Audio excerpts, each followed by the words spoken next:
بەناوی خوای بەخشندەی مێهرەبان سڵاوتان لێبێت بەڕێزان ئەنجومەنی وەزیرانی حکوومەتی ماوە بەسەرچووی هەرێمی کوردستان کۆبەوە و سەرۆکی حکوومەتی ماوە بەسەرچێرم مەسرور بارزانی داوای لە تیمی یەکێتی کرد کە بگەڕێنەوە کۆبوونەوەکانی ئەنجومەنی وەزیران و پێی وایە نابێت لەبەر پرسیارەتی ڕابکرێت هاوکات تاکو ئێستا وەزارەتی دارایی خشتەی موچەی مانگی دوی بڵاو نەکردوەوە کە ڕای باسی لەوە کردووە کە هیچ واتەیەک بۆ دابشکردنی موچەی مانگی دنیا لە بەرنامە ئەمڕۆ قسە لەسەرەوە دەکەین بۆچی لە ساڵیادی ڕاپەڕیندا تاکو ئێستا پارتی یەکێتی خەڵک کوردستانیان مەشغوڵ کردووە بە کێشە حیزبیەکانەوە و بۆچی تاکو ئێستا نەتوانراوە دوای 32 ساڵ کێشەی موچە و کێشەی خزمەتگوزاریە سەرەتاییەکان چاک بکرێەوە دۆخ خێرێمیش لەم ناڕەزایەتی کە خەڵک هەیە چی بەسەردەی لەگەڵ هەرێک لە بەڕێزان دکتۆر جعفەر علی پەرلەمانتاری پێشووتری کوردستان لە ستۆدیۆ هەروە لە هەولێرەوە سەرتیب جەوهەر نووسەر و ڕۆژنامەنووس سەرسەرم پرسە دەکەین سوپاسی میوانەکانمان دەکەین ئەگەر سەرەتا لە کاک سەرتیبەوە دەست پێ بکەین لە هەولێرەوە کاک سەرتیب بەر لەوەی بچینە سەر مەسەلەی ساڵیادی ڕاپەڕین و ئەوانە دەمەوێت سەر مەسەلەی موچە سەرنج بزانم کە باز لەوەرکێت تا ئێستا هیچ وادەیەک نییە بۆ دیاری نەکراوە بۆ دابشکردنی موچەی مانگی دو ئایەمێک کێشەمان چییە کێشە نەبوونی موچەیە یاخود هۆکارەکەی چیە کە بەم شێوێ مامەڵە لەگەڵ موچە و داهات دەکرێت؟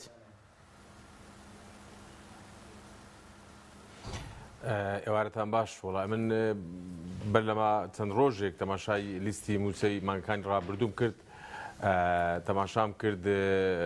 مانگی 11 12 1 و 2 هەر جارێ 2 ڕۆژ و 3 ڕۆژ دوا کەوتووە پێ دەچێت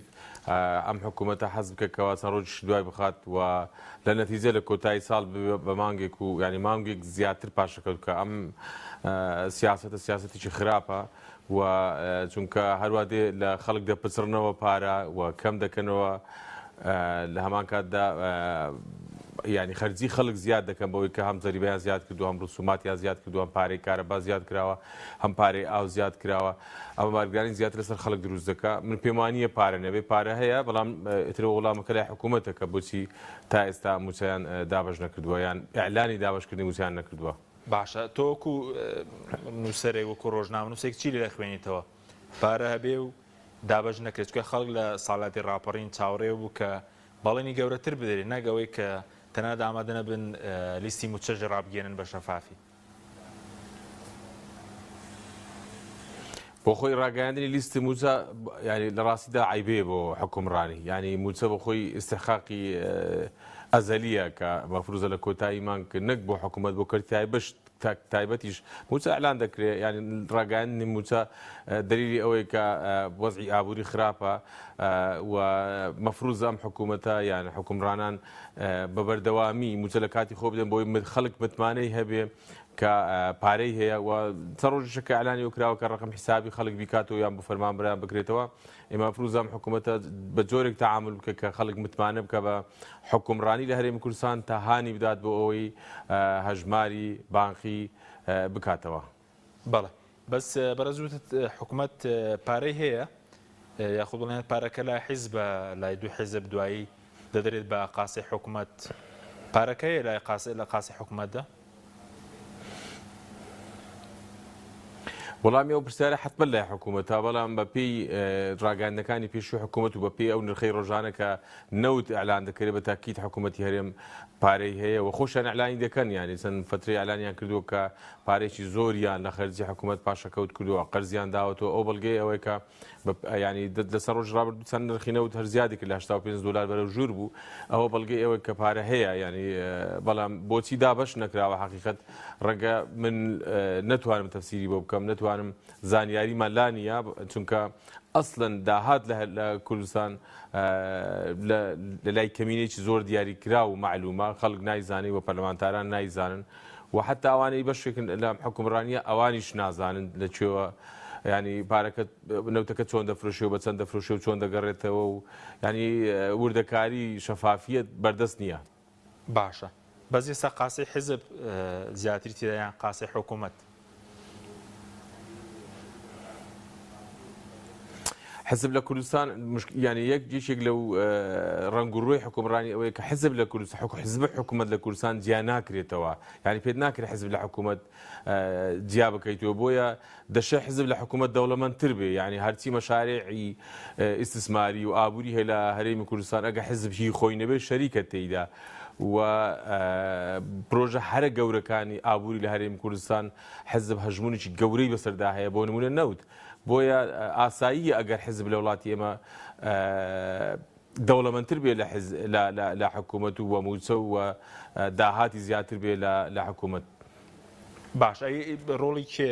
لیستی موچە ڕابگەێنێ پێ دوایە دەبێ سەرۆک حکوومەت خۆی ئالاین دەکەی خۆ وەزارەتی دارایی هیچ ڕۆڵێکی نییە لە لیستی موچە و لە مەسەلەی داهات و خەرجیەکان؟ پێم وایە نەک سەرۆک حکوومەت هیچ ئاگای لە داهات و لە خەرجی و لە هەموو شتێک هەیە نەک سەرۆک حکوومەت ینی ئەوانەی کە بڕیار بەدەستی حەقیقین لە ناحکوومەت بەڵام بەشێکی ئەوانەی کە حکومڕانن ینی بەشدارن لە حکومڕانی بۆ نمونە وەزیرەکانی یەکێتی بۆ نمونە وەزیری دارایی کە لە گۆڕانە ئەوانە من بڕوا ناکەم بە ئاگاداری وردەکاری داهات لە هەرێمی کوردستان بن ئاگاداری خەفایەی فرۆشتن و کڕین و خەرجی لە هەرێمی کوردستان بن لەوانەیە کەم شتێک بزانن و ئەندامیش ینی لە ئەنجومەنی نەوت و گاز لە هەرێمی کوردستان بەڵام وەک خۆشیان ئەعلاین دەکەن کەەوە ئاگاداری داهاتی هەرێمی کوردستان نین. مەسلەی ڕاگەاندنی لیستی موچە ینی شتێکی بەدیهیە ینی ئەوە نییە بڵێن قەت لە مێژووی حکوومەتی هەرێمی کوردستان لە مێژووی حکومڕانی لە عێراق قەت نەمابیستووە لیستی موچە ئەعلام بکرێ سەری مانگ مۆزەف دوای بیستی مانگ موچەی خۆی وەرگرتووە دەعادەتەن زانی وێتیشی چ ڕۆژێکە بەڵام لەبەرەوەی بەزعی ئابووری لە هەرێمی کوردستان خراپە یان خراپ بوو لە دوای 2000 لە کۆتایی 2013ەوە ئەتر بەرەبەرە ئەم بوو بە دیاردە مەسلەی ئەعلانی لیستی موچەی فەرمانبەران. باشە بەڕێزت کتێبت هەیە و ئەزمموی وڵاتانی خوێنێتەوە ئەو چیرۆکە هەیە لە وڵاتانی تر بۆنەوە وەزیری دارایی خۆی ئاگای لە داهاتەکان نەبێت یاخود ئەگەر ئاگای لە داهاتەکان نەبێت ئاساییە خۆی بمێنێتەوە لە پۆستەکەیدا؟ بەخۆی ئەم حکومڕانی ئێستا هەرێمی کوردستان ئەمە ناویری ینی موسساتی دەوڵەتی نییە ئەمانە دەسەڵاتدارێتیە دەسەڵاتدارێتی بۆ معنای یعنی ئیدارەیەک هەیە بەڵام موسسات نییە بینای پەرلەمان هەیە بەڵام ڕۆلی خۆی نبینێەوە نەبووتە مەرجعی خەڵکی کوردستان بۆ بڕیاردان بینای قەزا هەیە بەڵام قەزا بەشێکە لە ململانی سیاسی لە هەرێمی کوردستان بینای حکوومەت هەیە بەڵام حکوومەت ینی ئەو ڕۆڵەی خۆی ناگێڕێکەوە مەفروزە بیگێڕێ وەکو موسسات پەرلەمان ناتوانێت ڕقابەی حکوومەت بکە و قەزا ناتوانێت کاریگەری لەسەر حکوومەت دروستکە بەڵکو دەسەڵاتی تەنفیزی هەژمونی بەسەر جومگەکانی دیکەی حکومڕانیدا هەیە و موسسەی عەسکەری موسسەیەکی نیشتیمانی نییە ئەمانە هەمووی ئەو سیمایانە کە ئێستا ئەو سیمایە کە دەیبینین بەڵگەی ئەوەی کە دامەزراوەی دەوڵەتی لە هەرێمی کوردستان نییە بەڵکو دەسەڵاتدارەتی لە هەرێمی کوردستان هەیە بۆیش دەبینین حکوومەتی هەرێم یا سەرۆکی حکوومەت ڕەنگە دەسەڵاتدارێتی بەسەر هەولێردا هەبێ بەسەر دهۆچیدا هەیە بەڵام توانای ئەوەی نییە بۆ نمونە دەسەڵاتدارێتی خۆی لە کەلار جێبەجێ بکە لە سلێمانی جێبەجێ بکە. ئەم خەسڵەتانەی کە لە حکومڕانی هەرێمی کوردستان هەیە هەمان ئەو خەسڵەتانەیە کە لە حکومڕانی شکست خواردو لە دەوڵەتە شکست خواردوەکان هەیە هەستا عێراقیش بە هەمان شێوە دەوڵەتی شکست خواردوون ئەو دەوڵەتانی کە شکست خواردوون سیفەتەکانیان سیفەتە ینی خاصلەتە سەرەکیەکانیان بریتە لەوەی کە ناتوان خزمەتگوزاری پێویستدا بکەن ئەو لە حکوومەتی هەرێمی کوردستان هەیە و ناتوانن ئەمنیەت ینی دەستی ئەمنیەت بگەینە هەموو پارچەکانی هەموو جوغرافیا و سنووری دەوڵەت و حکومڕانێکی خۆیان و حکوومەتی هەرێمیش بە هەمان شێوەیە لە دەبینین ئاسایشی هەولێر ئاسایشی پاراستنی ئاسایش و پارێزەری هەولێر و دهۆکە و دەتوانێت هەموو حرەکەیەک لەو ناوچانە بکە و ئاسایشی گشتی هەرێمیش بە هەمان شێوە کە بارەگاکەی لە هەولێرە هەر دەتوانێت لە هەولێر و دهۆک حرەکە بکە و ئاسایش سلێمانی جیاوازە دنیایەکی دیکەیە فەرقی هەیە لەگەڵ هەولێر حتا بڕیاردان و سنتەر و مرجعیان جیاوازە لەگەڵ هەولێر ئەم دوو ینی مەسلەی عەدالەتیش تەبعاً ئەوە خەسڵەتە ینی بنەما ئەسڵیەکان و خەسڵەتە ئەسڵیەکانی دەسەڵاتدارێتی و دەوڵەتی شکست خواردووە و عێراقیش بە هەمان شێوە هەمان گرفتی هەیە ینی ناتوانێت خزمەت گوزاری دابین کە و ئەمنیەتی بەسەر هەموو خاچی عێراقدانە لە هەرێمی کوردستان وەک چۆن ئێستا حکوومەتی هەرێم ناتوانێت سنوورەکانی تورکیا بپارێزی ئەرێ کە بە تورکیاوەیە جەیشی تورکیا ناو خاچی عێراقەیە و عێراقیش بە هەمان شێوە ناتوانێت تەواوی سنوورەکانی خۆی یان ئەمنیەت دابین بکە بۆ سنوورەکانی خۆی. بەڵێ سوپاس دەکەم کاک سەردیب کاکتۆر جەناب شت بە خێربەی سوپاسی ئامادەبوون زۆر سوپاس. پێ دوایە بەڕێزت هیچ چاوەڕوانێکتە بوو لەم ساڵە ساڵاتی ڕاپەڵین بۆ نۆبەڵێنی گەورە بدرێ بۆ شفافکردنی سەرچاوەکانی داهات بۆ گێرانەوەی داهات بۆ خەڵک نەوەکۆی کە خەڵک چاوەڕێەوە بێ لیستی موچە ڕادەگەێنرێ ڕناگەێنرێت. زۆر سپاس کاک حەشیم سڵاو ڕێزم بۆ کاکێ سەرتیب لە هەولێر سڵاو ڕێزم بۆ بینەرانی ئازیز. لە ڕاستیدا خۆی نەرید وایە لە هەموو بۆنەیەکی نیشتیمانیدا لە ناو دووکەوانەدا تاوان بۆنەکە لە ئەساسا دەبێت بۆ نیشتیمانی بێ بەڵام لە وڵاتی ئێمەدا لە هەرێمی کوردستاندا نیشتیمانی نییە تاوکۆت ئەم چرکە ساتەش دواتر دەکرێت قسە لەسەر ئەمە بکەین بۆ چێم بۆنە نەکراوە بۆنەیەکی نیشتیمانی لە چوارچێوە بچووکەکەی هێڵدراوەتەوە و نەیانتوانیەوە دەربازیکەن بۆی کەوە بیکەنە بۆنەیەکی نیشتیمانی و هەموو خەڵک لەم ڕۆژەدا لە هەرێمی کوردستاندا هەست بکات لە بەردەم مناسبەیەکدا کە مناسبەی ئەویشە لێستادا ئەم ئینتیما و ئەم جۆر ئیحساسە لە هەرێمی کوردستان لە بەرامبەر ڕۆژی ڕاپەڕیندا بوونی نییە. لە ڕاستیدا لە بۆنە نیشتیمانیەکاندا دروست ئەوەیە و حکوومەت و دەسەڵاتی بەرپرسیاری شەر دەبێت ئەم کارە بکات کە هەوڵدا ئەو بەڵێنانەی کە داوێتی لە پرۆسەی هەڵبژاردن و هاتوۆتە سەر دەسەڵات و حکوومەت و ئیداری پێکهێناوە زۆرینەی پەرلەمانی هێناوە دەبێت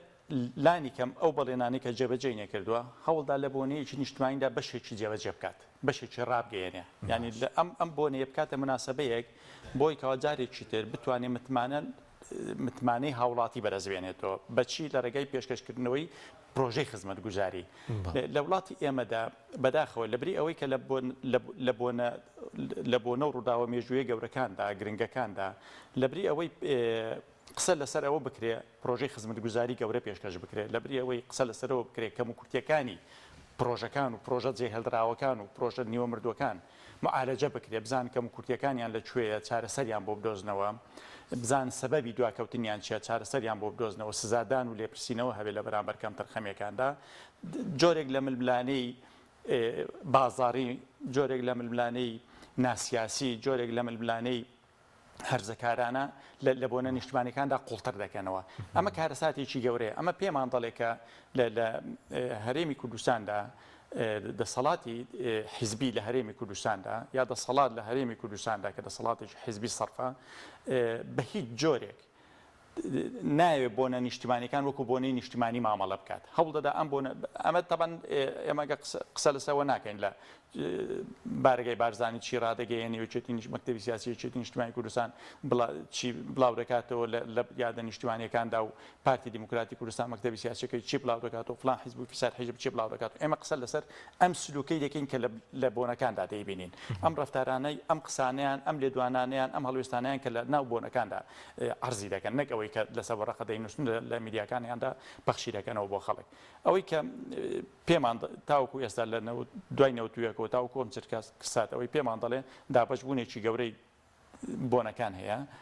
وەک چۆن دابەشبوون لە هەموو سێکتەر و لە هەموو کایەکانی تری ژیانی سیاسی و کۆمەڵایەتی و اقتصادیشدا هەیە ئەمنیدا هەیە بە هەمان شێوە لەناو بۆنە نیشتیمانیەکانیشدا ئەم دابەشکاریە دروست کراوە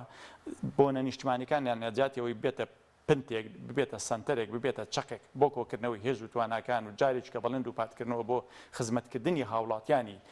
هەرێمی کوردستان سەر لە نوێ جارێککە ململانەکانی تێدا قوڵ دەکەنەوە شەڕی خاوەندارێتی تایبەتی دەکەن خاوەندارێتی بۆنەکە خاوەندارێتی ڕووداوەکە خاوەندارێتی داگیرکردنی مێژوو خاوەندارێتی دروستکردنی پاڵەوانی وەهمی ینی ئەمانە ترسە ناکەن بەڕاستی ینی جۆرێک لە عەقڵیەتە کە ناتوانێت خزمەت بکە ناتوانێت بەڵێمدا بۆی بە بڕای من هەر بەڵێنیشی بدەن لە بۆنەی وەهادا بەڵێنێک نییە کە لە دڵسۆزیەوە هاتبێ و دڵنیام جێبەجێ ناکرێت ئەوەی کێسە ئێمە دەبینین ئەو ململانی لە بینی پارتی وکێتەیە کە ئێستا ڕنگدانەوە لەسەر حکوومەتیشێ ململانێکی بەڕێز هەرزەکارانە ناوی دەبێت بەدڵنیایە ململانێک دروست نییە ململانەیەکی سیاسی ئەخلانی نییە ململانەیەکی سیاسی لا ئەخلاقیە بەڕاستی یعنی ململانەیە لە هەموو دنیادا ینی سروشتی ژیانی ئینسانە ینی سروشتی ژیانی هەموو کۆمەلگایەکی بەشەریە لە دنیادا لە کۆنەوە تاوە کۆم چرکە سادەش ململانە شتێکی دروستە ئەگە بە شێوە دروستەکەی بکرێ ئەگە ململانەیەکی دروست بێ ینی کێشەی کۆمەلگای ئێمە کێشەی حیزبی سیاسی ئێمە ئەوەیە کە تاوە کۆم چرکە ساتە ناتوانانی ململانێت تەندروست بکاتەوە ململانێ لە پێناوی بە چۆکداهێنانی بەرامبەرە لە پێناوی تەسلیمبوونی بەرامبەرە یەکڕزیان لە پێناوی ئەوەیە خۆی لە ڕقم یەک بێ لە پێشەوە بۆستی ئەوان تر هەموو لە دواوە بەستن ئەمە ڕێگرزی وا تعریف دەکەن یعنی یەکڕزی بەم شێوەیە لای ئەوان لە ئەساسدا ئەمە نییە ململانێ ئەمە نییە کە ئەمان دەیکەن ملانەیە ئینسان لەگەڵ خودی خۆیدا ئەگەر کەسی دووەم وجودی نەبێت لەگەڵ خودی خۆیدا دەکەوێتە ململانێ لە پێناوی چی لە پێناوی مراجعەکردنەوەی خۆت ئەمڕۆ چیم کردووە دوێنی چیم کردووە هەفتەیە لەمە پێش چیم کردووە بەزی سەمرمنان کاوتۆ لەسەر خزمەتکردنی لەسەر زیاترەوەی کە کێ زیاتر پارە بەرێ کێ زیاتر هێزی حزبی لاوێ دەسەڵاتی بەسەر زۆنێک دابێ ئەوەی ململانی هەیمەنەیە هەیمەنەی حزبی هەیمەنەی خێزانی سیاسی هەیمەنەی شخصی ململانەیە کە بەدەرە لە هەموو ملانەیەکی دروست لە هەموو ملانەیەکە لە پێناوی گەشەکردنی کۆمەلگادابێ لە پێناوی خزمەتکردنی کۆمەلگادابێ لە پێناوی بەرەو پێشبردننی سلکی ئەمنی دابێ لە پێناوی بەرەو پێشبردننی ژیان و گوزەران و ڕەفاهیەت دابێ لە پێناوی باشکردنی ژیانی موچەخۆران دابێ لە پێناوی باشکردنی ئەم شەریحە گەورەی گەنج دابێ لە پێناوی باشکردنی زانکۆکان دابێ لە پێناوی باشکردنی سیستمی پەروەردە دابێ لە پێناوی باشکردنی دۆخی کۆمەڵایەتی دابێ نەخر ئەوان ململانەکەیان هەرچی زیاتر دڵە ڕاوچە قوڵتر دەکاتەوە قەلەقی ئینسانی ئێمە زیاد دەکات ئاشتی کۆمەڵایەتی دەخاتە بەردەم موسیقەش کە ڕای ناگەین هەر جۆرێک لە قەلەقی بەتاکید خۆی هەر ینی ژیانی موچەخۆری ئێمە لە ئێستادا لە 2014 تاوەکو ئەم چرکە ساتە بەردەوام لە قەلەقیدایە چکە کەس دڵنیانە هیچ فەرمانبەرێک و هیچ موچەخۆرێک لە وڵاتی ئێمەدا دڵنیانە لەوەی ئەم مانگە موچەکەی وەردەگریاوەری ناگرێت تاوەکو نێتە ناوجیفان موچەی تۆ نییە کەس دڵنیای نیە لە وڵاتی ئێمە لە چی سەرچاوی گرتووە ئەم نادڵنیا لە خەمساردی ئەم دەسەڵاتە سیاسەیە لە مامەڵە نەکردنیانە لەگەڵ داهات و سامانی گشتی بە شێوەیەکی دروست بە شێوەیەکی عادیلانە و دادپەروەرانە مامەڵە نەکردنیانە لەگەڵ سامانی گشتی بە شێوەیەکی نەزیه بە شێوەیەکی پاک داهاتی ئەم نیشتیمانە ئەوەی کە هەیە ناچێتە ناودەستی چپاکەوە هاوڵاتی ئاگادار نییە دەستگاکانی ڕقابی کە وەکو تایتڵ وجودیان هەیە ئاگادار نین لە مەلەفەکانی داهات لە خەرجی و داهات بوجە وجودی نییە یعنی تۆ لە وڵاتێکدا کە بوجە وجودی نەبە حکومەت وجودی نەبێ باشترە چکە کەس نازانێت پارە چەند هەیە وە چەند خەرج دەکرێت وە چۆن خەرج دەکرێت ئەمە گرفتێکی گەورەیە لە وڵاتی ئێمەدا سوپاس دەکەم دێمەوە خزمەتان کاک سەرتیب بێم و لای بەڕێزت سەبارەت بە و ناکۆکی حیزبی کە ئێستا هەیە ڕنگدانەوەی چی دەبێت لەسەر ئایندەی کوردستان و ناکۆکی حیزبی کە لە بینی پارتی ویکێتیە و ئەمڕۆژ مەسروور بارزانی داوای لە تیمی یەکێتی کرد بوو کە بگەڕێنەوە بەڕێز بابەتێکیش نووسی بوو لەسەر دۆخێرێن باسە لەوە کرد بوو کە گۆڕانکاری بەڕێوە و باس لەوە کرد دڵنیانی ئەم هەرێمە بمێنێ نەمێنێ چی بەسەرێ لە دۆخێرم لەو ناکۆکی حیزبیانە ململانی پارتی ویچێتی بێگومان ینی کاریگەر ڕاستە و خۆی لەسەر ژیان و بە ئایندە و بژێوی خەڵک هەیە لەبەرەوەی هەردوو حزب هێزی چەکداری تایبەت بە خۆیان هەیە و ئاسایشی تایبەت بە خۆیان هەیە و عمقی ئیقلیمیان هەیە و هەردووچیان لە زۆنی خۆیان دەستیان هەژمونیان بەسەر جونگەکانی حکومڕانیدا هەیە گرفتی گەورەی نێوانی ڕەنگە بەشێکی ئێمە نەیزانین ینی ڕەنگە یان بەشێکی ئێمە نەتوانی باسی کەین لێرە بەڵام گرفتە گەورەکە پەیوەندی بە ئیدارەدانی داراییەوەی لە هەرێمی کوردستان و بە ململانەیەکەوەی ڕەنگە هەریەکە بیانەوێت احتیفاز بە ناوچەی خۆیانەوە بکەن و گرفتەکانی ئێستا کە ئەوەی دیارە و ئەعلان کراوە ئێمە دەتوانین باسی بکەین ئەویش ئەوەیە یەکێتی گلەی و گازاندەی لە قانونی هەڵبژاردن هەیە و یەکێتی ڕەنگە قسە و باسی هەبێت لەسەر ئیدارەدان لە ناو ئەنجومەنی وەزیران و جومکەکانی حکومڕانی و پێی وایە ئەو پارێ دێتە هەرێمی کوردستان هەمووی ناگاتە دەست ئەوان کە پێویستە بگات دەستیان و پارتیش پێی وایە کە ئەو گومرگ و باز و داهاتی لە سلێمانی هەمووی ناگەڕێتەوە ناو جیرفانی حکوومەت ئەمە ئەوەی کە ئەعلان کراوە و باس دەکرێت و مەفروزە هەردوولا کۆ ببنەوە لەسەر شتێک ڕێککەون یەما بەستمەوەیە خەڵک دوور بخەنەوە لە ململانی خۆیان موچەی خەڵک دوور بکەوێتە لە خەڵک و کاریگەری نەفسی لەسەر دەرونی خەڵک لا ببن بەو معنای یعنی منلانەی هەردوولان نەبێت هۆی دروستکردنی فشاری نفسی لەسەر خەڵک بە تاکید هەموو گرژیەک لە نێوان پارتیوێکێتی ینی دەمانگەڕێنێتەوە بۆ ئەو ذهنیەتەی کە شەڕی ناوخۆ بە یەکدادانی چەکداری و تونند و تیژی بۆیە هەر کاتێک بینی ئەو دوو حزبە گرژ بوو تەسیر لە بازار دەکات تەسیر لە دۆخی حکوومەت دەکات ئەمەیە لێکەوتەکەی بەڕاستیش حکوومەتی هەرێم لە ماوەی دوای تێکەڵاو بوونەوە یەکگرتنەوەی هەردوو ئیدارەکەی هەرێمی کوردستان زۆرمان قسە لەسەرەوە کرد کە تاکڕەنگە کە هەژمونی یەک حزبی وەسەر ئەم حکومڕانیەوە دیارە هەم حزبەکان گلەیان هەبوو هەم لە کۆمەڵی ئیسلامی یەکگرت و یەکێتی بزوتنەوەی گۆڕان ئێمە هەر باسمان کردووە بەڵام پێدەچێت تازە بە تازە من پێم وایە یەکێتی کە کارگەیشتە مریشکە ڕەشە تازە باس لەوە دەکرێتەوە پارتی دەستی گرتووە بە هەژموو ینی بەسەر حکومڕانی و حکوومەتی سێبەری هەیە لە کاتێکدا بەر لە 15 ساڵ ئێمەمانان هەم دەمانووسی هەم باسمان دەکرد و من پێم وایە دوایین بزمار لە تابوتی ئەم حکومڕانیە یان لە ینی چەسپاندنی ئەو هەژمونەی پارتی بەسەر حکومڕانی ئەو کاتە بووکە یەکێتی یان بەشێک یان چەند کەسێک لە ناو یەکێتی 45 کورسەکەیان قبول کرد کە خۆشیان دەیانزانی نەتیجەیەکی تەزویرە و خۆشیان ئەعلانیان کردووە یان سەرۆکی پەرلەمان ئەعلانی کرد کە نەتیجەیەکی مزەیەفە ئێستاش وەکو یاری تاوڵا شەشخانەی ئومێد گیراوە من پێم وایە چاکردنەوەی وەجێڕانەوەی میلی کاتژمێر بۆ نمونە بۆ پێشی 2010 گەلێک زەحمەتە و ئەم باردۆخە ئاسانیە چاکردنی. باشە بەس ئەوەی کە بەرەز و منملانی حیزبی ئێستا بینی پارتیویکێتی وای کردووە موچە دوا بکەوێ ئەگەر ناپارە هەیە بۆ ئەوەی انتخاباتەکە هەردووا دەکەوێت پرۆژە خزمەت گوزاریەکە ئەمەیە ڕنگدانەوەکە تا پارە لە بەغدا دەهات بەبستم لە 2004 و 5 تا دەگەیشتە 12 تا بەر لە نەخۆشکەوتنی ڕەوانشاد مامجەلال تقریبا شتێک دەزاندرا و ڕێککەوتنیش لە نێوان پارتیویچێتی هەبڕاستیەکەی ئەو ڕێککەوتنە زۆر گرنگ بوو لە نێوان پارتیویچێتی ینی کاک مەسعود و مامجەلال ئاگاداری بەشێکی گەورەی حکومڕانی بوو لە هەرێمی کوردستان گرفتێکە بواە هەردوو لە چارەسەریان دەکرد و پەرلەمان ڕۆڵێکی باشتری هەبوو لە ئێستا و حکوومەت باشتر خزمەت گوزاری پێشکەش دەکرد مەسلەی ڕێککەوتن لەگەڵ بەغدا زۆر ئاسان بوو ینی تەوافق لە بەغدا هەبوو سەبارەت بە کورد لە بەغدا بەبێ کورد بڕیار نەدەدرا و لایەنە سیاسیەکان زۆر احترامی لایەنە سیاسیەکانی عێراقی مەبەستم شیعە و سوننە بوو زۆر ڕێزیان لە سەرکردەکانی کورد لە ئەحزابی سیاسی کوردی و لە قەومیەتی کورد لە عێراق دەگرت و لە احترامی دەستوریان زیاتر دەگرت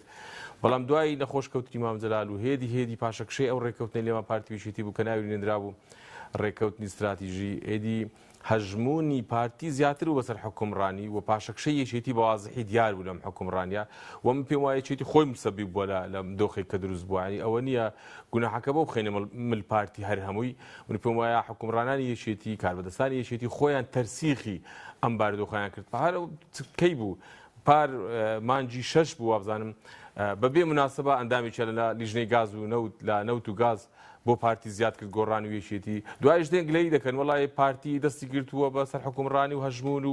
هەژمونی بەسەر حکومڕانی و بڕیارمان بەدەست نییە ئێوە خۆتان هاتن 45 کورسەکەتان قبول کرد خۆتان هاتن ئەندامێکی پارتی لە لیژنەی نەوت و گاز زیاد دەکەن ینی ئێوە خۆتان هاتن ئەم بارد زمینێتان بۆ ئەم باردۆخە دروست کرد هەر خۆشتان هاتون لەی دەکەن ئەمە وای کردووە ئێستا یەکێتی هەم لە حکومڕانیە وەزیری هەیە جێگری سەرش حکوومەتی هەیە سەرۆکی پەرلەمانی هەیە وەکو حکومڕان دەرنەکەوێ بۆ چونکە هیچی بەدەست نییە یعنی یەکێتی ئێستا خۆی بەڕاستی فترێکی زۆرە وایە بەڵام ئێستا وازحترە لەبەرەوەی کاکوبات دەوام ناکە نازانین نەدەسەڵاتە نەحکوم ینی معارزەیە زمانی معارزەیە و وەزیرەکانی دەوام دەکەن ئەمە کێشەیەکە بۆ یەکێتی ناڕۆشنی لە سیاست دروست کردووە بۆ چونکە لە سەرەتاوە ڕێکەوتنەکە کە خەلەلی بۆ دروست بوو دەبوایە ڕێگری بکرێ دەبوایە ڕێکەوتنەکە بە وازحی جێبەجێ بکرێ و حتا تەشکیلی حکوومەتی هەرێم ئاخری کابینەکەی کاک مەسرور کە تەشکیلکرا ڕێکەوتنێکە بوو نێوان پارتیویچێتی کە دانانی محافزی کەرکوچی لە خۆ دەگرت تعدیلی قانونی هەڵبژاردننی لە خۆ دەگرت بەیەکەوە بڕیاردانی ناو حکوومەتی هەرێمی کوردستان لە خۆ دەگرت بەیەکەوە بڕیاردانی ناو پەرلەمانی کوردستان لە خۆ دەگرت بەڵام هیچی جێبەجێ نەبووە پارتی بەبێ یەکێتی لە ناو پەرلەمانی کوردستان بڕیاریدا حەسانە لە سۆران عومەر وەرگرت و کاک سۆران کە ئەندامی پەرلەمانە و محافزی کەرکووک کوا چی قسەی لێ کردو هەتا دابدرێ بەیەکەوە بڕیاردان کوا من پێم وایە نەیەکێتی و نەگۆڕان نازانم لە مەسلەی پارە ڕەنگە بەشێک لە ینی لەوانەیە کە لە سەری سەر لە تۆپی دەسەڵاتدان ئاگاداری پارن بەڵام ئەوتر کوا چی ئاگداری پارەیە حتا جیاوازیەکی زۆر گەورە لە نێوان پارە و نەسریەی وەزیرەکانی یەکێتی گۆڕان و وەزیرەکانی پارتی هەیە وەزیرێکی یەکێتی لەم حکوومەتە ئەگەر پێویستی بە خەرجیەکە بێ بە وەزارەت دارایی تا بۆی سەرف دەکەن ماندووی دەکەن پرۆژەکانی وەکو پێویست بۆ ناڕاتە پێشەوە وەزیرێکی پارتی بە ئیسراحەت پارەکەی وەسەر دەکەن بەعکسەوە من ئاگدارم وەزیری یەکێتی هەیە واستە دەکە بۆ ئەوی لە وەزارەتی دارایی و لای پارتی بەڵکو هەنێ پارە بۆ چ بۆ مەکتەبەکەی بی چ بۆ پرۆژەکانی کە لە وەزارەتەکەیتی خەرج بکرێت ئەمە کەی حکومڕانیە خەتای یەکێتی گۆڕانە لەم حکوومەتەکە شلیان کرد بۆ پارتی و بوونە بەشێک لە ئەجێندایەکی وازح کە ئێستا کاتی ئەوە نیە باسیکەین ینی بوونە سەبەبی ئەوەی کەوە هەم سلێمانی ئێستا وای لێبێ هەم ینی کاریگەری خۆیان لە حکومڕانی و لە حکوومەتە کەم بێتەوە نەتیجەکەش ئێستا خۆیان دەبێت تەحملی ئەم نەتیجەی ئێستا بکەن و خۆشیان چای بکەن سوپاس دەکەم کاکتۆر سەبارەت بە دۆخی موچە بێ خزمەتگوزاری بێت دوای 32 ساڵ چی گۆڕە لە دوای ڕاپەڕین کە خەڵک چاوەڕێی گۆڕانکاری گەورە بوو لە کارەبا بێت لە موچە بێ لە دۆخی دامەزراوەکان بێت ڕاستێکی خەڵک ئومێدێکی زۆر گەورەی هەبوو لە ڕۆژانی ڕاپەڕین و سەرەتاکانی دوای ڕاپەڕینیش ئومێدی باشبوونی ژیانی هەبوو ئومێدی ئەوەی هەبوو دەرگای ئازادی و جارێشتر ئاشت کۆمەڵایەتی لە وڵاتەدا دادپەروەری سەقامگیر بێ ئومێدی بەوەی هەبوو دەسەڵاتی کوردی بتوانێت دەسەڵاتێکی دادپەروەر بێ بتوانێت مەسافەیەکی یەکسان لە مامەڵەکردن لەگەر هاوڵاتیان و دانیشتوانی ئەم هەرێمە بە کۆی چین و توێژە کۆمەڵایەتی و ئاینی و کەمنتەوەی جیاوازەکانیەوە مەسافەیەکی یەکسان وەربگرێت لە مامەڵەکردن لەگەڵیاندا جیاوازی لەسەر بنەمای حیزبی بوون و ئینتیمای حیزبی و خەڵکی ناحیزبی جیاوازی نەبێت لە مەسلەی وەرگرتنی پۆست و لە مەسلەی وەرگرتنی ئیمتیازات و لە مەسلەی مامەڵەکردنی لەلایەن مؤسسات و دەزگاکانی حکوومەت چوونە پێش لە ناو حکوومەت و لە ناو مؤسساتی دەوڵەتیدا پەیوەندی بە مەسلەی ئینتیمای حیزبی و لە بەرچاوگرتنی نزیکی لە ئەشخاص کەسانی سەرەوەی حیزب و مەکتەب سیاسیەکانەوە نەبێت بەڵام بەداخەوە ئەوانە هەمووی پێچوانە بۆ هەموو خەونانە بوون بە خەونی بەتاڵ بوون بە خەونی نەزۆک خەونەکە خەونێکی ڕەوا بوو خەونێکی ناڕەوانە بوو بەڵام ڕەنگە کەمێ زیادە گۆی لەوەدا کرابێت کە خەڵک پێی وا و بێ یاخود لانی کەم خوێندنەوەی وردی بۆ ئەقلیەتی سیاسی شۆڕژنەوە بێ ئەوەی کە بە ناوی شۆڕشەوە لە شاخدا هەبووە بۆ یەکێتی پارتینەوە بێ کە ئەم کادیرانە کادیری ئەوەی نین بەو هەموو خەونە گەورەوە بەرەو پیریانچی بەو هەموو خەونە گەورەوە مامەڵەیان لەگەڵکەی بەو هەموو خەونە گەورەوە کۆی ئینسانەکان کۆی هوشیاری خۆتیان تەسلیم بکەی یان لە بەردەمیاندا ببی بە ڕۆبۆتێک ببی بە ئینسانێکی کارتۆنی ببی بە ئینسانێکی بێدەنگ هەموو شتێکت قبول بێ ئەوانیش لە لەوێنەی فریشتەیەک و لەوێنەی ینی ئەم وەهمی دروست بوونی ئینسانی فریشتەی سیاسی فریشتەی حیزبی فریشتەی لە دوای ڕاپەڕیندا بەڕاستی بەشێکی پەیوەندی بە خودی خەڵک خۆیەوە هەیە کە ناهوشیاریانە مامەڵەی کرد لەگەڵ سیاسەکان و ناهوشیاریانە تەسلیم بە هوشیاریەکان دامەزراوەکانەوە چی گۆڕا سیستەمی سیاسی و لە ڕووی دەسەڵاتەوە ئاجا ئێستا دەچینە ئابووریەوە بەڵێ دەچینە سەر ئەمەش لە ڕاستیدا ڕاپەڕین بۆ خۆی ڕووداوێکە ڕووداوێکی بەستراکتە ڕووداوێکی ڕوتە ینی هیچ ڕووداوێکی مێژووی گرنگە ئێمە هەمومان دەزانین بایەخی خۆی هەیە گرنگی خۆی هەیە ئەهەمیەتی تاریخی خۆی هەیە و پێویستی بە دیراسەکردنی وردیش هەیە بەڵام خودی ڕوودا و ناتوانێت شت گۆڕێ ئەوەی کە لە ناو ڕووداودا کار دەکات کارکتەرەکانی ناو ڕووداون ئەو خەڵکانە کە لە ناو ڕووداودا کاریگەری گەوریان هەیە دەتوانن ڕۆلی گرنگ ببینن دەتوانن ڕوودا و بجوڵێن بەس ئەوان چیان کرد لە ڕاستیدا ئەوان لەبری ئەوەی کە بتوانن لە ئاستی بەدیهێنانی ئەو هەموو تموحە گەورەی خەڵک دابن ئەو هەموو هیوا و ئاوات و خەونەی خەڵک دابن کە لەسەر عقلی ئەوانی هەڵچنی بوو ڕێک پێچانەکەوتەوە یان لەبرەوەی خەڵک ڕوبەڕووی مؤسساتی مەدەنی و حکومڕانی بێتەوە ڕوبەڕووی دەسەڵاتی حیزبی بوویەوە لەبرەوەی خەڵک ڕوبەڕووی ڕەفاهیەت و خۆشگوزەرانی بێتەوە ڕوبەڕووی شەڕی ناوخۆبەوە لەبرەوەی خەڵک ڕوبەڕووی ئیدارە و دەوڵەت و پەرلەمان و حکوومەتی هاوڵاتی بێتەوە ڕوبەڕووی حکوومەتی حیزبی و پەرلەمانی حیزبی و کۆی مؤسساتی حیزبی و مؤسساتی ئەمنی حیزبی و نازانم کۆی پێشمەرگەی حیزبی ویدی ڕوبەڕووی ئەمە بووە لە برەوەی ڕوبەڕووی زانکۆی نیشتیمانی و بازاری نیشتیمانی بێتەوە ڕوبەڕووی زانکۆی حیزبی و بازاری حیزبی بوویەوە یعنی جۆرێک لە قۆرەخکاری مۆنۆپۆلکردن هەبوو لە کوردستانەکە ڕەنگە لە عقلی جێچێک لەو خەڵکانەی کە ڕاپەڕیون لە عقل کەمترین کەسدا هەبوو بێ کە شتێکی وار ینی ئەمەی کە لە ئێستا خەڵک ڕوبەڕووی ناومێدی بێتەوە بەشێکی گەورەی پەیوەندی بەوە هەیە خەونێکی گەورە لەسەر کۆمەڵی خەڵک لەسەر ئەدای کۆمەڵی سیاسی هەڵدەچنی بەڵام دوجار ١٨ لە ئەمە پێچوانە دەبێتەوە یعنی ئەم خەونە کاتێ نایەتە دی تحقیق نابێ تۆ پرسیار سیستەمەکە جیاوازیان چی بوو لەگەڵ ئەو سیستەمی پێشوو لە ڕاستیدا من هەرگیز حەزبەوە ناکەم ینی من دەسەڵاتی کوردی بە دەسەڵاتی باز بەراوردکەم دەسەڵاتی بێگومان خاڵی تشابوو هەیە لێکچوون هەیە بەڵام ترسناکترین شت بەلای منەوە لە دوای ڕاپەڕینەوە ئەوەی کە بەعز نەیتوانی بیکە دەسەڵاتی کوردی کردی شکاندنی ئیرادەی ئینسانی ئێمە بوو هەڵوەشاندنی کۆمەلگای کوردی بوو هەڵوەشاندنی ئینسانی ئێمەیە ئینسانی ئێمە ئینتیمای نەماوە ئێستا ئینتیما بۆ شتێک نیشتێکی لا پیرۆز نەماوە هیچ شتێکی لا مقدس نییە نە نیشتمان لای ئەو پیرۆزی ماوە نە ئاڵا لای و پیرۆزی ماوە نە سرودی نیشتیمانی نەتەوەی لای ئەو پیرۆزی ماوە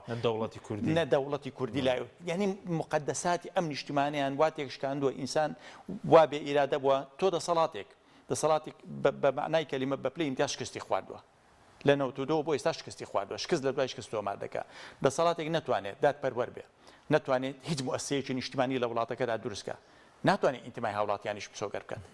نابێ گلەیش ئەسڵەن مافی گلەیکردنیشی لە هاوڵاتینی کە ئینتیمای نەبێت کاکتۆرانەی کە داگیرکەری کوردستان بەقەدر ئەوە خەڵکیان بێسمانە نەکرد بەقەدر ئەم دەسەڵات نەخێر ئینتیمایەکی زۆر بەهێز هەبوو لە سەردەمی باس خەڵک نیشتیمانەکەی خۆی زۆر خۆش دەویست هەر ئەو خەڵکە نەبوو خۆی بەکوژ دەدا هەر ئەو خەڵکە نەبوو سنگی بەگول لەوە دەنا هەر ئەو خەڵکە نەبوو لە ڕۆژی ڕاپەڕیندا سنگی بەگول لەوە دەنا بە بێچەک و بەدارێکەوە ڕوبەڕووی دامدەستگاکانی بەعز دەبوویەوە ڕوبەڕووی سوپای داگیرکەری بەعز دەبوویەوە هەر ئەم خەڵکە بوو لە ئەستێرەی شترەوە خەڵک نەهاتووە لە گۆشەی شتری دنیاوە خەڵک نهاتووە بەس زاڵمان هەیە سێمە لە حکومڕانی دوایەوە بڵێن زاڵمێکمان گۆڕی بێ بە زاڵمێکی جیاواز لە ڕاستیدا ئێمە لە بەردەم ستەمکاریی گەورە داینە خۆستەمکاری چییە ستەمکاری کوشتن هەیە بەڵێ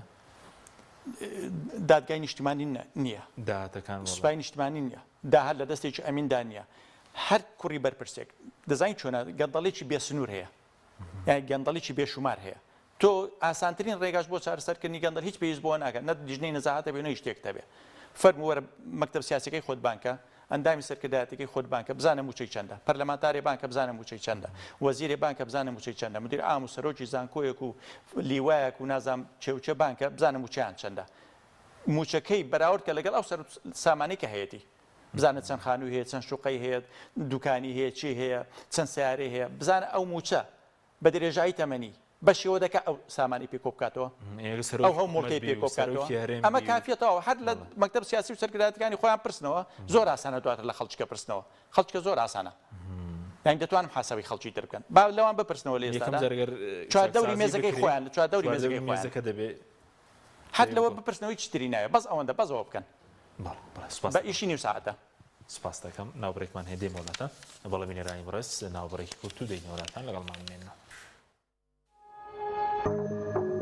تۆپ ئارت تاکە بریکاری تۆڕی میدیایی کۆمەڵ بۆ بەرهەمهێنان و بڵاوکردنەوەی ڕێکلام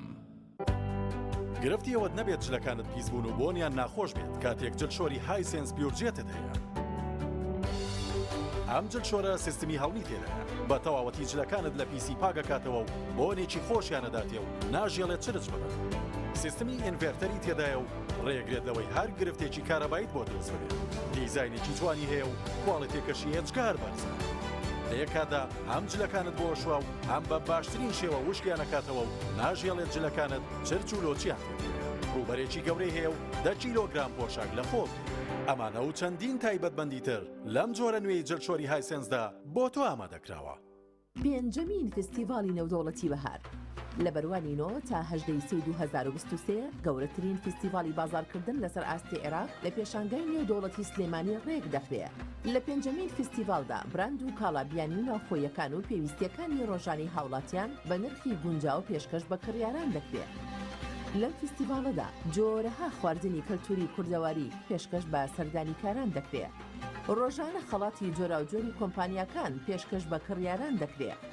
نمایش و چالاکیە هونەریەکان ئەم فستیڤالە پرجۆش و خڕۆشە ڕازاوەتر دەکەن. فستیڤالی نێودوڵەتی بەهار بە هاوکاری ژووری بازرگانی و پیشەسازی سلێمانی لە کەشێکی بەهاریدا و لەگەڵ پشکوتنی گوڵە نێرگز و وەنەوشەدا و لە پێشوازی مانگی ڕەمەزانی پیرۆزدا لەلایەن کۆمپانیای ئەتڵەسڵ ئەسیرەوە بەڕێوە دەچێت. کاتی بەڕێوەچوونی فستیڤال بە درێژایی ڕۆژانی 9 تا 18 سێ 2023 لە کاتژمێردەی سەردەبیانی تا 7 ئێوارە بەردەوام دەبێت. فەرموون بۆ سەردانی پێنجەمین فستیڤالی نێودوڵەتی بەهار. یەکێک لە خواردنەکانی سفرەی کوردی برنج و فاسۆلێ سادەیە. خواردنێکی تایبەت و خۆشەویستە لای زۆرینەی خەڵکیە وڵاتە. لە ڕاستیە هیچ پێخۆڕێکی ناوێ لە هەموو کات و شوێنێک شاخورێ. حەلیان حەزم لێتی. برنج و فاسۆلیا زۆر خۆشە. خۆشترە بێت ئەگەر برنجەکەی برنجی مەحموود بێ. برنجی مەحموود.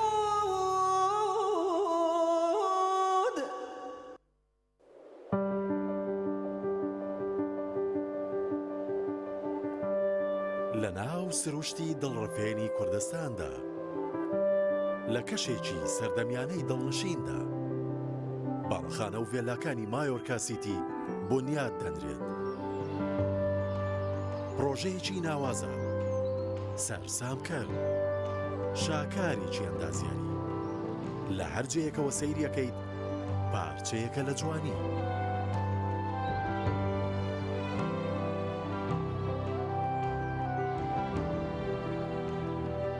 خزمەتگوزاریەکانی شێوازی ژیانت دەبەناسێکی تر. ئێرە زیاترە لەوەی بە خەیاڵت دادێت، زیاترە لەوەی بیرت لێ کردوتەوە، زیاتر لەوەی شارێکی نمونەیی پێت دەبەخشێت.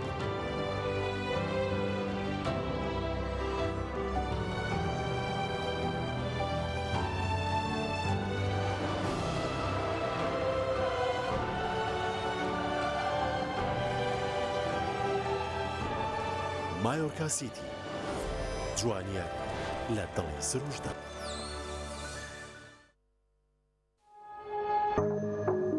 تۆپ ئارت تاکە بریکاری تۆڕی میدیایی کۆمەڵ بۆ بەرهەمهێنان و بڵاوکردنەوەی ڕێکلام.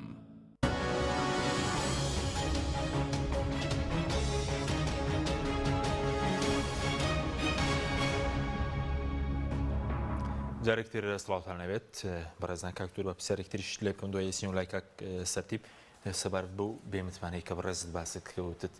لە سەدەمی ئەوانەی کە کوردستانی چەند داگیر کردوتە سەڵاتی بێگانە و خەڵک ئەوەندە بێمتمانە نائومێدی نەبووە. پێشتریش ڕاپرسیەکە بوو بۆ هەڵبەشانەوەی هەرێم. هەر درەنجامی ئەم بێئومێدیەیە کە خەڵک پێگەشتووە. بەدڵنیایی ناومێدی لە چیەوە سەرچاوە دەگرێت. ناومێدی لە ناو هیچ کۆمەلگایەکی بەشەریدا لە بۆ شایەوە نایەت. ناومێدی بە بڕوای من دەبێت ئەمە دابەشەکەین بەسەر دوو بەشدا. بەشێکیان ئەوەیە ناومێدیە کە لە هوشیاریەوەیە، بەشێکیان ناومێدیەکی کوشندەیە. ئەم ناومێدی کوشندە ترسنە زۆر ترسناکە بڵاو بێتەوە ناوەر کۆمەلگایەکدا. چکە خودی کۆمەلگاکە دەکا بە کۆمەلگایەکی نیوە مردوو، ینی زیندوێتی تێدا ناهێڵتەوە، حەیەوێتی تێدا نامێنێ، گەشەکردنی تێدا نامێنێت، جوڵەی بەرەو پێش و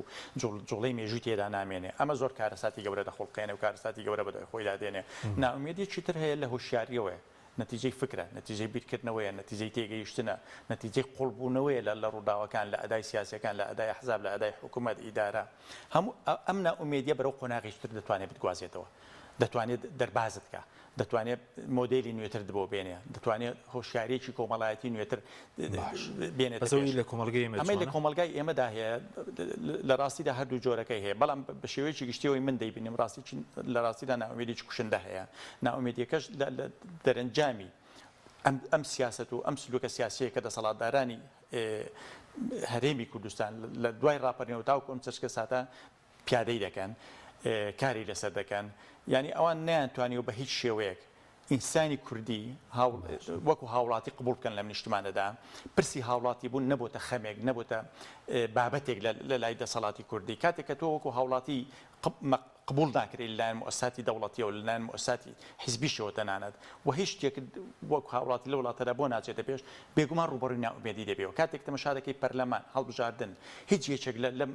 پرۆسانە ناتوانێت، لەم پرسانە ناتوانێت ژیانی ئینسانی ئێمە بگۆڕێ، ناتوانێت ژیانی سیاسی بگۆڕێ، ناتوانێت ئاڵوگۆڕ لە بنیادی دەسەڵاتی سیاسی حکومڕانی لە هەرێمی کوردستاندا بکە، بێگومان ئینسان ڕوبەڕووی ناومێدی دەبێتەوە. باش بەس ئێستا کی قوارەکەی لاوەز کردووە؟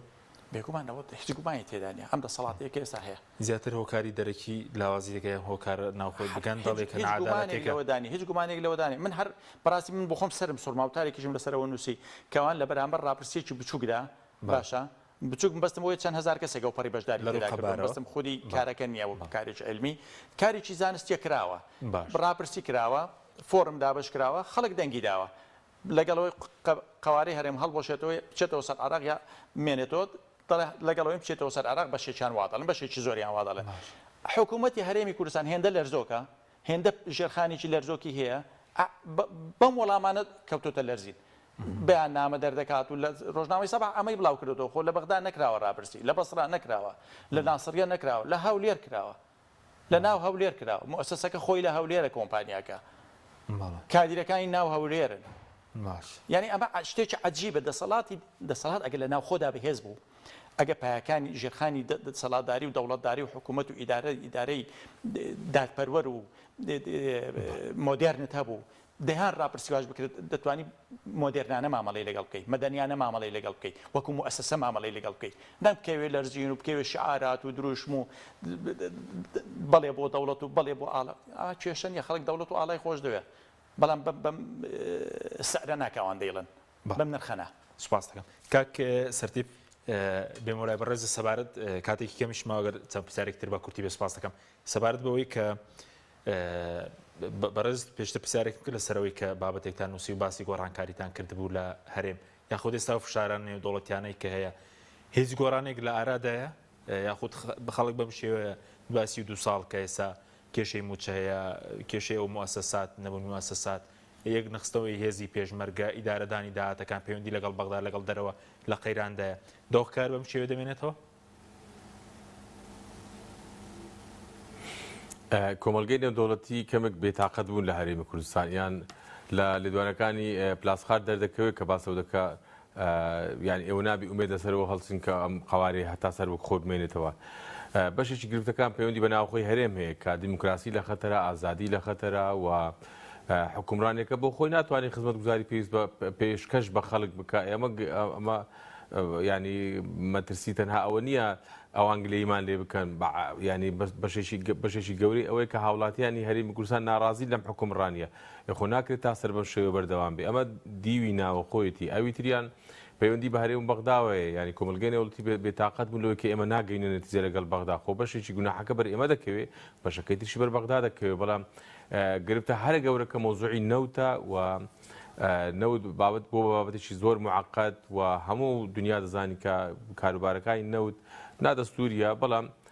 ئەو عقدانەی کراون کەمێک ئالۆزن و شەریکاتەکان ینی کۆمپانیەکان کۆمپانیای گەورن و پێویستی ینی داوای استحقاق خۆیان دەکەن بۆی ئالۆز بۆ و وەزەرێکی زۆر گەورە بە هەرێمی کوردستان کەوتەوە تۆ تەماشا ئەو کە ماگانە 58 بۆ ینی 58 بۆ 60 داهاتی نەوت لە هەرێمی کوردستان بۆ جیرفانی کۆمپانیاکانە کەشتیوا لە دنیا نەبووە تۆ 60 داهاتی سەرەکیترین سامان و سامانی سروشتیت سەرەکیترین ئەو سامانی کە داهات لێ دەست دەکەوێت نەوتە بۆ کۆمپانیا بڕوە ئەوەی دیکەیان پەیوەستە بە باردۆخی ئیقلیمیەوە ینی ئەمریکا میرمحەیە لە عێراق ینی هێزی باڵا دەستە و بڕیاردەرە لە عێراق بۆ خۆی وڵاتێکی لاوازە ئەگەر ئەمریکانە بێ بە تاکید عێراق ناتوانێت ئەوها بەو شێوێت دەوام بکە کۆمەڵێک سزای بەسەر ئێراندا سەپاندووە حکوومەتی هەرێم یان بەشێک لە حکوومەتی هەرێم پابند نین بەم سزایانەوە نیگەرانن لەم باردۆخە ینی دۆلار دەڕۆ بۆ ئێران و مەسلەی گاز ئەو گازە سروشتێ لە گۆڕێ دیسان لەوانی ئەمریکا حەز بکە و گازە دەربهێنرێت و ڕەوانی ئەوروپا بکرێت زەختێک لەسەر ئەوروپا کەم بکرێتەوە ینی ئەمانە هەمووی ینی هۆکارن کە بڵین حکوومەتی هەرێم لاوازە ینی پشتیوانی نێودەوڵەتەکەی وەکو جاران نەماوە لە ناوخۆ خەڵک گلەی لێ دەکاوە لە دوایین ئینتیخابات بەپێی ئەو ئامارانەی بڵاو کراوە 70 خەڵک چۆ بەسەر سندوق سزای ئەو 30ەکە کەمینەیەک دەنجی داوە بە حزبی حکومڕان یعنی هەمووی دەنجی نەداوە بە حزبی حکومڕان سەرباری ئەوەی کە بەخۆ بە ئەترافی خۆیان ئینتیخابەکە ساغڵەم نییە ینی هەڵبژاردنێک نییە کە ئێمە گلەی و گازاندەمان لێنە پێماوە بکە ساغا و ئەم حکومڕانی هەرێم وەکو پێشتیش باسم کرد ینی حکومڕانی موسساتی نییە طبعا ئەوان باس لەوە دەکە دەبێ هێزی پێشمەرگە یەک بگرێتەوە ئێمە یەشی ناخەینەوە و بەتەماشین تاومە لە ئایندەی خۆمانە ینی ئێمە شعاری گەورەمان هەڵگرتووە و باسی سەربەخۆی دەکەن لەلایەک لەلایەکی دیکە هاوڵاتیەکانمان لە حکومڕانێکی ڕازین تەبعاً کاتێک کە ڕاپرسی دەکرێت طبعا زۆرینە بە دوای بەدیلدا دەگەڕێ ئێمە چی لەوە بکەین ڕاپرسێک لە کەرکوو کرا 151.5 ینی 51 و پرسیارێکیان لێکرا بوو دەتانەوێت ینی ئەگەر ڕفراندۆم بکرێتەوە دەنگ بەسەر بەخۆی کوردستان دەدەی 151 دەڵێن نەخێر ئەمە بەرئەنجام و ینی نەتیجەی بیرکردنەوەیکی سادە و ئانی نییە بەڵکو ئەزمموی هەرێمی کوردستانی لە بەرچاوە ئەوان لە پێشی ڕفراندۆم لەوانەیە ڕاپرسیەکت کرد وایە زۆرینەی ڕەها دەیگوت بابێت و سەر هەرێم ینی شعوری قومی زاڵ بوو سەرباری بارگرانی و زەختیان بەڵام دوای ڕفراندۆم و ئەو حکومڕانی کە هەرێمی کوردستانیان بینی ئەو نەتیجەکەی دەبینن و هەرێمی کوردستان پێم ناخۆش ئەم قسەی دەیکەین ئێمە بۆ ینی هاوڵاتیان لە هەرێمی کوردستان خۆیان قوربانیان بۆ هەرێمی کوردستان بۆ ئەم قوارێ داوە ئەم کەمینەی ئێستا حکومڕانن بەتایبەت نەوەی یەکەمی مەسئولین کە هاتوونە سەر حازرەکی و هیچ ماندوونە بەم حکومڕانیە و بوونەتە میرمەحێ بەتەکید ئێمە ئەوان فەرقمان هەیە ئێمە قوربانیمان داوە ئێمە پێمان ناخۆشە هاوڵاتیان ئێستا بە دوای بەدیلدا دەگەڕێن بەدیلەکەش خراپە ئەویشەوەی دەنگ دەدەن بۆی کە عێراق بگەڕێت و سەر هەرێمی کوردستان باشە بۆ ئەوان مەمنون نین کە ڕاپرسیە کراوە نەتیجەیەکیان پێ دەڵێت ئەویژەوەی کە هاوڵاتیان لە هەرێمی کوردستان ناڕازین بێن ئەم حکومڕانی چاک بکەن سوپاس دەکەم کاکتۆر خولەکێکمان ماوە بەڕێزیشت ئەو ئیکێستانەوەی سیاسەکەنەوەی دومی سیاسەکەن یاخۆن سێمی ژەبزان بەڕێوەی هەمەتیسێ نەزانێت سەر داهاتوی کوردستان یاخود دۆخی کوردستانیش ئەگەر بەم شێوێ بەردەوام بێت چی ڕوودات لە ڕاستیدانەوەی دووەم لەنەوەی یەکەم باشتر نین ینی بە هەموو پێوەرانی کە ئێستا مامەڵە دەکرێت ملمانەکانیان ئالۆستر کردووە دۆخی نێوان شارەکان ئالۆستر بووە ژیانی کۆمەڵایەتی وازم کاتی راپەڕین شەر لێ زیاتر نەگەر بڵێن بیکەنە بەهانە بڵێن ڕاپەڕین لە ڕاستی داوانە لە هەموو بارێکدا هەموو کایەکانی ژیان لە هەرێمی کوردستانە بەرەو خراپتر چووە ئومێد خەڵک بێ ئومێدتر بووە خەڵک لە هەوڵی ئەوەدا بە دوای منفەزێکدا دەگەڕی ژیانی خۆی چۆن دابینکە ڕاکە لەم نیشتیماندا نیشتیمان جێبێڵێ خۆشەویستی بۆ نیشتیمان نەماوە ئینتیمای نەماوە ئومێدی نەماوە لە ڕاستیدا چیتر ئەم قسانەش ناخوا هەمومان دەزانێتی چێ ڕاپەڕینی کرد چ یەکەم فیشەکی تەقان چ یەکەم شەهید بوو ئێمە سەرماندا دەنوێنین لە ئاستی خۆی شەهیدەکان لە ئەوەی هەموو خەڵکانی کە بەدڵسۆزی لە پێناوی قەزی نیشتیمانی ئەم وڵاتەدا شەهید بوون و خوێنیان داوە بەڵام بەڕاستی ئەوەی کە ئینسانی ئێمە گرنگە لەم کۆمەلگادا لە مۆدایری ئەوەی وەکو ئینسان ڕێزی لێ بگیرێ وەکو ئینسان مامەڵە بکرێ وەکو هاوڵاتی مامەڵە بکرێت جیاوازی لە نێوان هاوڵاتیەک و کوڕە هەژارێک و کوڕی مەکتەب سیاسێک و ئەندای مەکتەب سیاسێک و وەزیرێک و پەرلەمانتارێک و کەسێک تردا نەمێنێ و هەمویان هاوڵاتی ئەم نیشتمانە بن زۆر سپاس بۆ بەڕێزان دکتۆر جعفەر عەلی لە ستۆدیۆ هەروەها لە هەولێرەوە کاک سەرتی بجەوهەر سپاس بۆ بینەرانی بڕە سپاس باوکارانم خواتان لەگەڵ